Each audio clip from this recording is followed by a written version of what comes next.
and we're back one more time before we close out our Drum Corps Season 2024 DCI reaction videos. We have all the Arranger stuff coming. Yeah. We have all the postseason Arrangers and everything happening and already in the works. We're actually recording the first one in a couple days, but we won't spoil which one it is yet. So yeah, we're watching Cavaliers today. Welcome to Aged Out Reacts, everybody. We're the two hosts of the Aged Out podcast, Michael Fantini and Evan Worrell. And comment, like, subscribe, share the video with anyone you think would appreciate our opinions on the Cavaliers, hanging out, watching the Cavaliers from Finals Day, I believe this innovative percussion video is from. Give us a follow on Facebook and Instagram, patreon.com, or hit the join button right here on YouTube if you want to support us financially, or head to agedoutpodcast.com and grab yourself a logo t-shirt and or some logo stickers. And then, yeah, Aged Out Fundamentals. Audition season, I think I saw, like, is it Atlanta Quest that has their auditions already, like in mid to end of September? I know some people have been putting their packets out already. Yeah. So take advantage of those fundamentals videos. Link to the playlist in the description. Work on chops, consistency, all that good stuff. All right. Cavaliers were a core that a drum line that was kind of ghosts after the season started. Like, it started and, like, we put a video out. IP or Drumline AV or whoever it was put a video out, but they kind of receded into the darkness of the season, and no one saw them until like Easter. Like Allentown. It was weird. Good drumline, which makes it even more surprising. But do not worry though, we will be still covering the few groups going into next Drum Corps season to get people excited. So we're gonna kind of take in that approach going forward of, if we didn't get to it during the season, we'll wait to go back to, like, we didn't do Crossman, for example. So we'll probably watch Crossman going into the next Drum Corps season, like throughout the month of June or something. So don't be mad at us. We'll get to it eventually. All right. You want to say anything before we jump in, or just get it rolling? Tonight's episode sponsored by Smoke Wagon Straight Rye Whiskey. Smoke Wagon. It's out of Las Vegas. I'm drinking, it's a small tequila, soda water, and fresh squeezed lime. On the rocks tonight. Yep. Go subscribe to Innovative Percussion. This is their video. Buy some sticks, some mallets.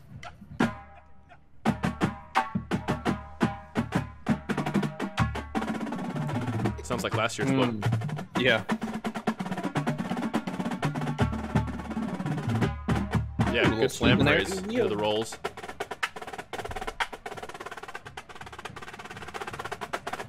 Great move to the edge, back in.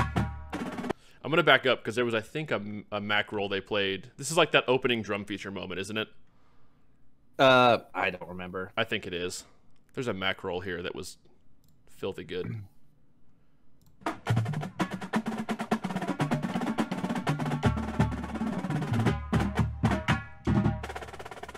Yep.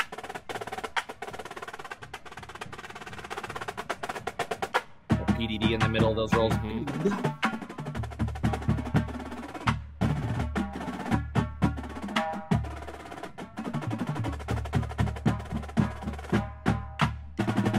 Yeah, like one or two minor ticks in there. Overall, really good. Yeah. There was one re-attack they missed, but they fixed it really quickly. They're doing a ton of, like, demonstrating a ton of skill sets in this opening phrase. Like, you got threes into rolls into flam figures, back to re-attacks into it's just a lot of stuff. Hand speed changes. I'm curious now. I'm going to look up the averages again. Yeah. Where did they end up after the 3 nights? I feel like... 8th? All right, this might be the best 8th place drum line I've ever heard in my life. I don't know about that. This might be the best 8th place line I've ever heard.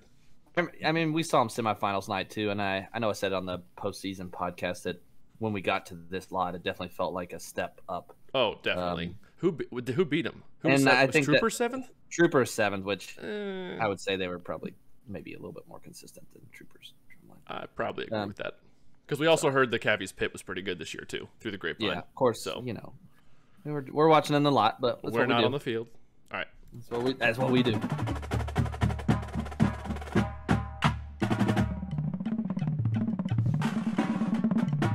Yeah, great bass run underneath that. Yeah. They were really good.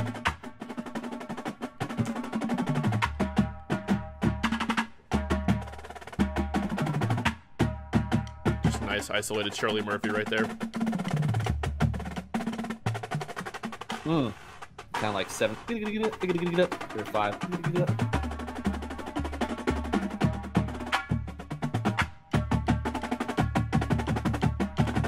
Yeah, just like last year, the battery sound overall was just great. Good tuning scheme. A little bit more beef than last year's book. Oh, 100, without a doubt. Maybe not like.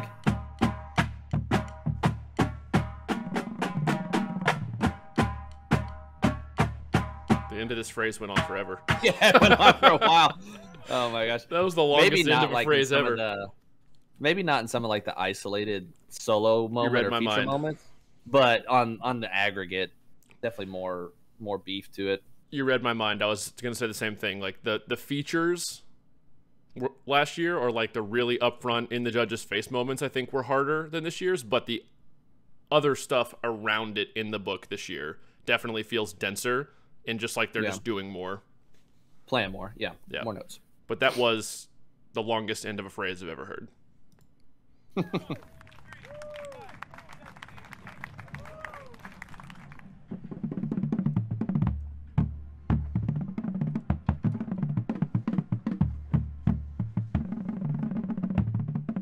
Jeez.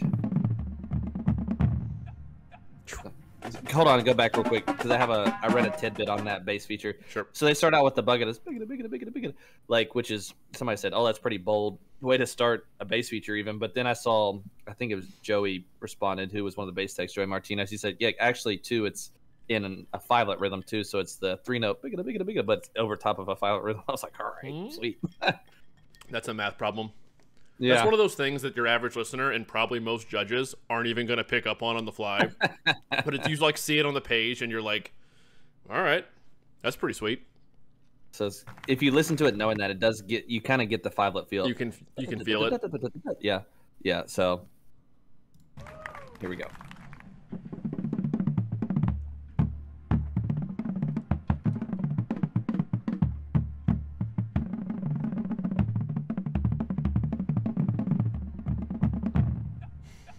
Yeah.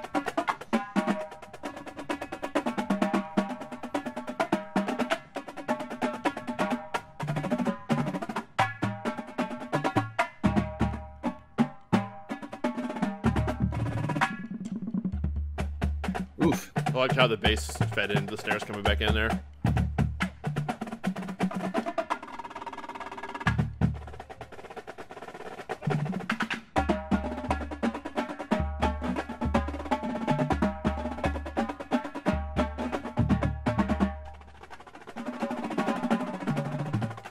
That was a good job on that space cold attack at the edge.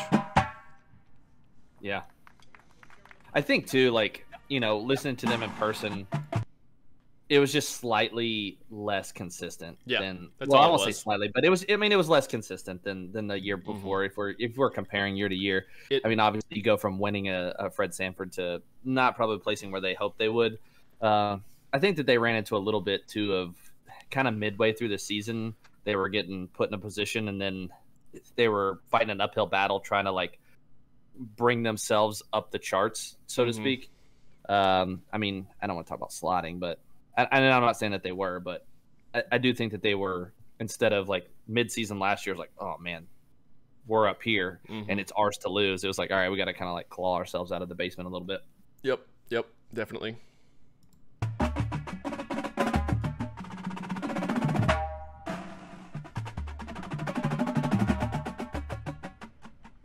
They play very well at the edge of the drum.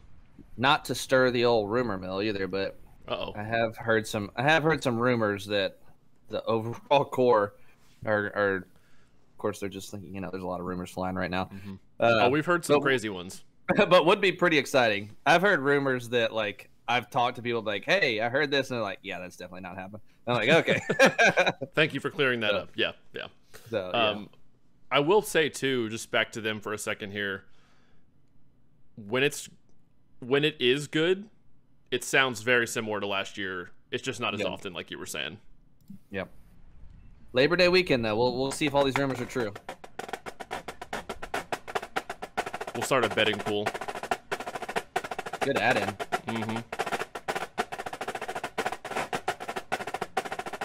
Came off the press together well, too.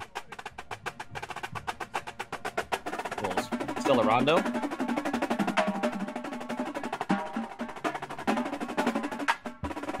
Good job maintaining the quality on the back sticks and everything, crossovers.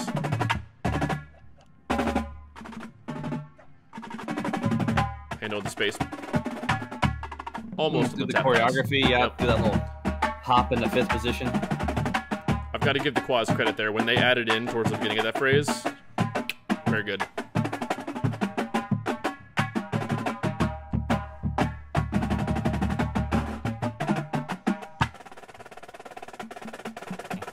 It was a loud ping into a very low roll.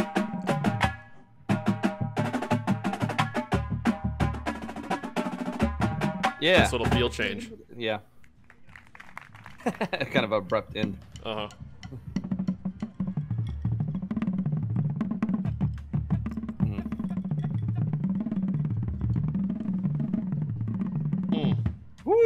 It's just so smooth and so balanced drum to drum.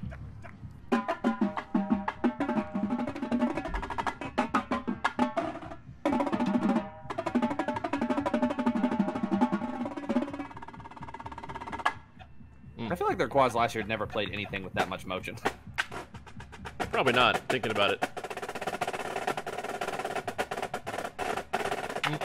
Just little isolated 5s. Yep. I think that was the phrase that gave him a little trouble on semis day, too. Somebody just changed the group pressure going into it.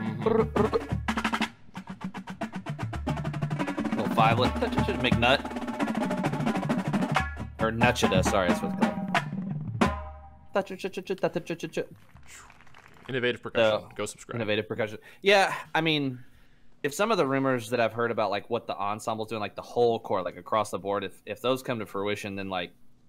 We could see a very different Cavaliers. Yeah, next you year. could see a very different Cavaliers. Like, you know, that organization is very proud. Yes. A lot of history, huge alumni organization. Very strong alumni organization. Like, they're going to be, like... they're going to be out for, like, all right, we got to turn this train around and, like, get going downhill. Like, yep. Let's go. Because I don't think... It would be unfortunate to not see them in finals next year. Yeah, I mean, it's just, you know, a group like that, like Vanguard coming back this year is good for DCI. Like, when the Cavaliers are good, it's good for DCI. You know, unfortunately, when the Cadets are good, it's good for DCI. Like, well, unfortunately, like, that one's never going to happen again.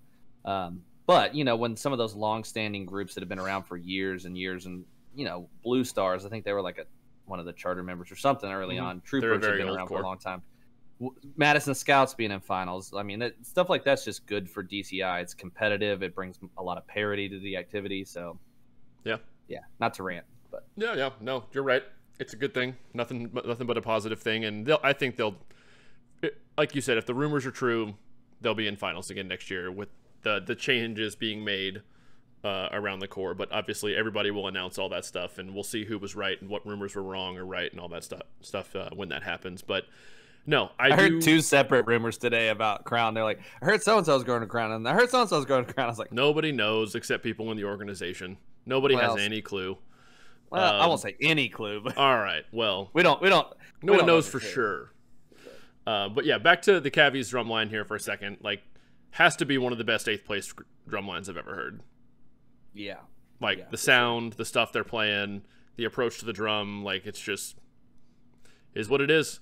I hope they had a great season still. I enjoyed following them. I saw them at the very beginning, saw them at the very end. It was really cool. I got to kind of leave everything, like see it in person and then see it in person at the end and never see it in the middle. And the jump, I think Adam Norris, the battery coordinator, quad tech, whatever his official title is, leaned over in the semis lot and he's like, a little better than in Muncie, huh? It's like, yeah, it's a lot better than it was in Muncie. That is a very Adam thing to say, too. It really is. All right. Yeah. You got anything else? I'm good. All right. we'll be back with our first Arranger sit down. We're not going to spoil who that is. We'll put a teaser out on the story before we start recording it here in a couple days. Comment, like, subscribe, share the video, patreon.com, join button here on YouTube, Facebook, Instagram. Grab a shirt at agedoutpodcast.com or a sticker. Drum every day to the fundamentals playlist. Yes, we're going to continue to put them on the Instagram story because we can see how many of y'all are actually doing it. You know, we get live real-time view counts. We know who's actually drumming and who's not. So, all right, we'll see everybody in the next video. Peace.